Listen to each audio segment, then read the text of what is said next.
একটা জায়গা ছিল, জায়গাটার মধ্যে একটা ঘর ছিল। তুই ঘরটা আমি বিক্রি করছিলাম, ঠিক আছে, আমার বসত করে আর কি ঘরটা বিক্রি করছিলাম। পরে তুই কিছু টাকা 10 লাখ টাকা ছিল, তুই ঘরটা 10 লাখ টাকা বিক্রি করছিলাম। তো তারা কিতে করছে, বাবার বাড়ি ঢুকে টাকাটা লয়ে আসে বাইরে বেরিয়ে টাকাটা নিচ্ছে, আমার ওয়াইফেরা মারছে, বোন ছিল বোনেরা মারছে, মানে বাইরে এসে বাবার অনেক নির্যাতন করতেছে না, প্রচন্ড নির্যাতন করছে, এরকম করতেছে না। তো টাকাটা লেগে গেছে, টাকা সত্য না, এটা হেরা দখল করবো। যারা যারা মারছে তাদের নাম কি? তার নাম হচ্ছে রাজীব দেবর্মা, রাকেশ দেবর্মা। বাড়ি কোথায় ওদের? বাড়ি জিরানিয়া, বদনিসে পাড়া, সেকেন্ড গেট। আপনার বাবারে যে মারছে কোন কোন জায়গাতে আঘাত করছে?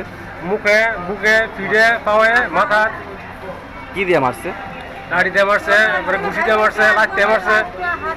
কতজন ছিল তারা? তারা তো 2 জন ছিল। এখন কি আমরা থানাতে জানাইছেন? আমরা থানা জানিয়েছি, এখন জিবি হসপিটাল নিয়েছি।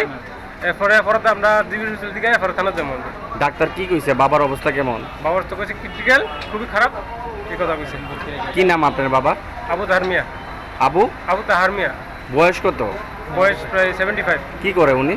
উনি এমনি কোনো কাজ টাজ করে না, বা কৃষি কাজ টাজ করে আর কি। আপনারা পুলিশ কেস করবেন? আমরা পুলিশ কেস করবো।